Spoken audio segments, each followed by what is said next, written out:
Her name was Danny. We'd been together for almost 3 years. Not perfect, but she was home to me. The kind of person whose laugh became a melody I thought I'd grow old with. Until one night, I noticed she started acting distant. Cold texts, late replies, the kind of silence that isn't quieted suspicious. Eventually, I found the proof. Messages on her laptop she forgot to log out of. A thread of texts to a guy named T. At first, it was subtle flirting. Then I saw the hotel booking confirmation. She cheated. And what broke me wasn't the sex. It was the way she wrote to him. The way she used to write to me. I didn't confront her immediately. I wanted to scream, cry, throw something. But I did nothing for a few days. I went numb. That's when Emma, her best friend, texted me to check in. Emma and I were cool before, just in that casual, friendly way. She had no idea what Danny had done. I told her. I broke down. I showed her the messages. And, to my surprise, Emma was furious-like. Genuinely furious. She said she always knew Danny had a selfish streak. But this was next level. We met up. We talked. We drank. And somehow, two broken people sharing pain turned into kissing. Then touching. Then we slept together. It wasn't planned. It wasn't romantic. It was messy, raw, and fueled by anger, sadness, and some twisted desire to feel wanted again. And maybe, deep down, I wanted to get even. I wanted Danny to hurt the way I did. But when I woke up next to Emma, I felt hollow. Not because I didn't care about her, but because it wasn't healing. It was a bandage on a deep wound, and the blood was still seeping through. Emma and I didn't become a couple. We tried to talk again, but the weight of what we die, how complicated it was, just sat between us like a wall. I eventually confronted Danny. Told her everything. She cried. I cried. It was chaos. In the end, we both admitted we ruined it, in our own ways. I learned that revenge doesn't cleanse you. That sex can't substitute emotional closure. That sleeping with her best friend didn't fix my heartbreak, it added layers to it. But I also learned what I don't want in a relationship. I learned to recognize my pain and not run from it. And I learned that healing isn't always pretty, it's slow, awkward, and honest. So yeah, I slept with her best friend. But this isn't a story about conquest. It's a story about what betrayal does to a heart and how we try sometimes desperately to feel whole again. When I first found out she cheated, it was like someone had reached into my chest and squeezed my lungs until I couldn't breathe. The room didn't spin like in the movie set, just got very, very quiet. Almost too quiet. I stared at the screen, reading and rereading the texts she sent him, thinking I had to be misunderstanding something. But it was all their messages, plans, even a selfie of them in a hotel room. No explanations needed. My stomach sank. My hands trembled, not from anger at first, but from heartbreak, so sharp it felt physical. I wasn't just losing a girlfriend. I was losing trust, memories, a future I thought was being built together. And the worst part was that she hadn't even told me. I found out on my own. That betrayal, the secrecy, the cut deeper than the act itself. In that moment, a million things went through my mind. How many times had she looked me in the eyes and told me she loved me, knowing damn well what she was doing behind my back? How often had she kissed me, laughed with me, held my hand, while sharing pieces of herself with someone else? I tried to pinpoint the exact moment she changed. I racked my brain for red flags I missed. The random nights she was too tired, the emotional distance that crept in slowly, like fog was that when it started? Or had it always been there, hiding under the surface, waiting for the right moment to reveal itself? What people don't talk about enough is the identity crisis that hits you when you're cheated on. You question everything you're worth, your intuition, your ability to hold someone's love. I spiraled hard. I didn't sleep for 2 nights. I kept replaying moments in our relationship like a broken tape loop, trying to figure out what I missed, what I could have done differently. Was I too available? Not exciting enough? Did she ever really love me? Or was it just convenient? I hated that I was blaming myself for her decision, but I couldn't help it. That's what betrayal does. It rewires your brain, even if temporarily, to think you're the problem. The rage came later. At first, it was all sadness, the kind that settles in your bones and makes your body feel too heavy to move. I went through old photos on my phone like a masochist, remembering our trips, our stupid little traditions, the late-night car rides where we sang off-key to early 2000s R. All those memories that used to bring me peace became weapons. They turned against me, taunting me with a version of her that probably never existed least not in the way I wanted to believe. That's another cruel part of being cheated on. You don't just grieve the relationship. You grieve the illusion of what you thought it was. You're mourning something that was never really real. I couldn't talk to anyone at first. I was too embarrassed. There's a strange shame that comes with being cheated on, like it's a reflection of how unlovable you must be. It's irrational, but it's real. You start to isolate yourself, build walls, because you think if you let anyone in, they'll see how broken you are now. I didn't want pity. I wanted to rewind time. I wanted to unknow what I knew. Eventually, I told a close friend. Saying it out loud made it real. I cried harder than I thought I would, and not because I missed her. I cried because I missed the version of myself that trusted easily. I missed the safety I thought I had. That kind of betrayal changes you, subtly at first. You become more cautious, more reserved, even a bit suspicious by default. And that sucks because I never wanted to be that guy. I liked being open, being emotionally available. But suddenly, that felt dangerous. That felt like weakness. One of the hardest realizations was understanding that someone can love you and still betray you. That's a bitter pill to swallow. I kept looking for signs that she stopped loving me, some clue in her messages that she'd emotionally moved on, but they weren't there. It wasn't about love, it was about her choices.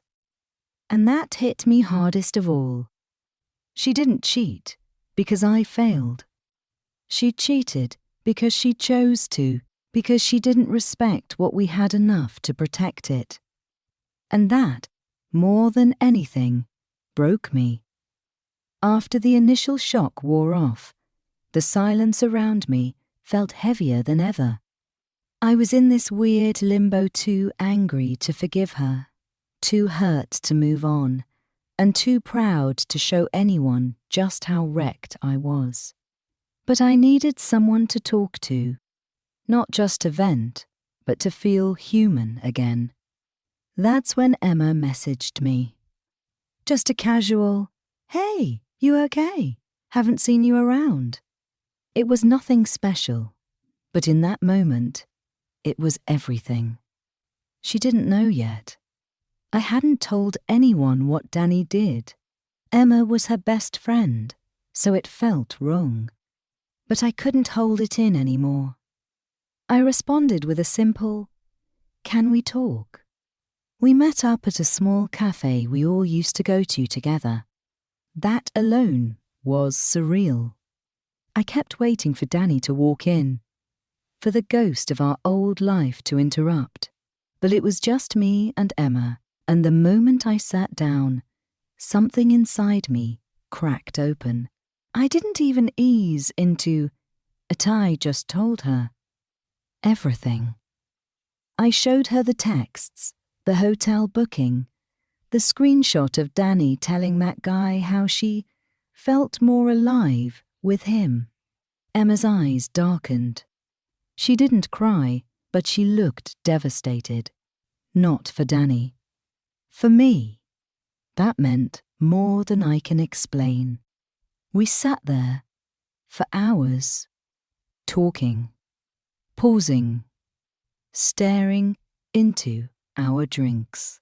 Emma was angry not just at Danny for cheating, but for dragging us all into this mess. She told me how she'd noticed Danny acting strange lately, being secretive, cancelling plans, making excuses. Emma had tried to chalk it up to stress, but now it all made sense. "She doesn't deserve you," she said. I'd heard that before, from other friends in past breakups, but this time it didn't feel like a script. It felt honest, earnest, real. What started as a check-in turned into a lifeline. I found myself texting Emma late at night when the loneliness crept in. She'd respond instantly. We started talking more. She told me about her own past heartbreaks, about how she always hated how Danny treated people when she got bored. She said she stayed friends with Danny out of history, not loyalty. That made me feel less insane, like I hadn't been the only one blinded by the version of Danny she sold to everyone. The strange part was how natural it felt being around Emma. She didn't ask me to be okay. She didn't feed me clichés. She just let me feel. She gave me the space to be furious, confused, hurt, and even a little bitter, without making me feel judged. There was a moment, just a quiet evening, where we were sitting in her apartment, watching some terrible reality show, that I realized she was the first person to make me laugh since everything went down. And that laugh? That one stupid laugh at some guy getting rejected on national TV. It broke something open in me again. I looked at her and felt this pull. Not just physical, but emotional. Safe. When it finally happened, when we crossed, that line, it wasn't planned. There were no grand gestures, no build-up. We were just sitting there, closer than usual, the air thick with things unsaid. I looked at her. She looked at me. And it just happened. Our lips met like it was inevitable. The kind of kiss that's not slow or soft, but urgent, unfiltered. It turned into something more before either of us could talk ourselves out of it. It was impulsive, and, honestly, it felt good. Too good. Not just because of the physical release, but because it made me feel wanted. After weeks of feeling discarded, I felt desired again. Seen. But the morning after wasn't as simple. We woke up in her bed, tangled in sheets and questions. Neither of us spoke for a few minutes. I stared at the ceiling. She stared at me. And I could tell we were both asking the same thing. What the hell did we just do? There was guilt, but not in the way I expected. I didn't feel bad for Danny. I felt bad for Emma for dragging her into my mess, for allowing our shared pain to turn into something that might have crossed a boundary she couldn't unsee. Still, even with all that, I didn't regret it. I won't lie. That night, with Emma, was one of the few moments I felt okay again. It was confusing, yes, but it was also human. Two people trying to make sense of betrayal and loneliness, reaching for the closest thing that felt real. It wasn't about revenge. Not really. It was about connection. And for a little while, that connection helped me breathe again. The hours and days that followed sleeping with Emma were a haze of conflicting emotions. At first, I felt something that almost resembled power, like I'd taken back control of my narrative. She cheated on me, and now, in some twisted balance of the universe, I had done something that hurt just as much, maybe even more. I imagined Danny finding out and being crushed, confused, betrayed, just like I had been. There was a small part of me that wanted that. I won't lie about it. The vindictive part of me needed her to feel pain, to be torn apart by the knowledge that her betrayal cost her more than she thought. And for a moment, that feeling numbed the sadness. For a moment, I felt victorious, but that moment didn't last long. It wasn't the guilt of what I did with Emmett, it was the emptiness that came after. I kept expecting to feel satisfied, cleansed, as if sleeping with someone else, especially someone so close to Danny, would somehow fix the cracks in me. But it didn't. The high faded quickly, and what was left was a strange hollowness I hadn't felt before. I wasn't just mourning the relationship with Danny anymore. I was now carrying something heavier, an entanglement with a person who was never meant to be part of the equation in that way. Emma and I didn't know how to talk about what happened. We kept skirting around it, like it didn't mean anything, like it was a one-time thing driven by emotions and alcohol. But we both knew better. There had been a build-up conversations, shared vulnerability, a connection that grew deeper than we'd admitted. And now there was this awkward silence between us. We both felt it. We'd crossed a line we couldn't walk back from, no matter how casually we tried to pretend otherwise. It wasn't just sex. There was emotion attached to it. There was meaning. That was the problem. I remember looking at Emma a few days later while she was talking, and it hit me she looked just as lost as I felt. We were both using each other as a form of healing, but all we were really doing was applying temporary relief to a deep wound. She wasn't my rebound, and I wasn't hers. We were something else entirely, two people, in a complicated grey area, with too many feelings and too little clarity.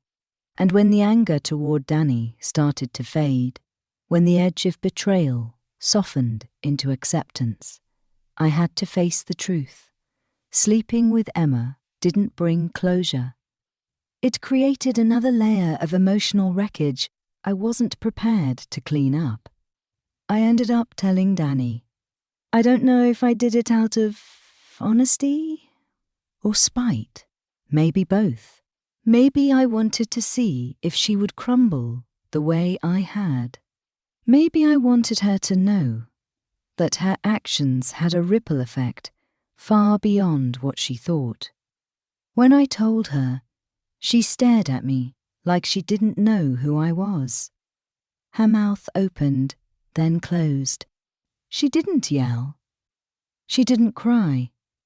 She just said, "Wow." And that wow carried 1,000 silent accusations. It was like she wanted to be mad, but knew she didn't have the right. And that made it worse, somehow. We both sat there in silence, and for the first time, I realized we were done. Not in the dramatic, storming off kind of way, but in the quiet, indifferent kind of way that feels even more final. We had both destroyed whatever foundation was left. There was no trust, no warmth, no hope. Just two people who had hurt each other so deeply that even forgiveness wouldn't be enough. I walked away that day with no closure, just clarity. We broke it, and neither of us knew how to fix it. In the months that followed, I spent a lot of time alone. Not dating, not chasing anything, just as sitting with myself, sitting with the discomfort of my choices. I had to be honest about what I did, why I did it, and what it said about the version of me I didn't want to become. I didn't want to be someone who made impulsive decisions just to match pain with pain. I didn't want to weaponize intimacy or confuse emotional comfort with physical escape. I had to unlearn all of that. I don't regret sleeping with Emma. Not entirely. It wasn't just about sex, or revenge. It was a mirror. One that forced me to confront the parts of myself I hadn't looked at before. The parts that were still bleeding, still angry, still vulnerable. And maybe that's what healing really looks like, not neat or perfect, but messy and brutally honest. And from that mess, I started to rebuild, not just from the breakup, but from the man I had temporarily become.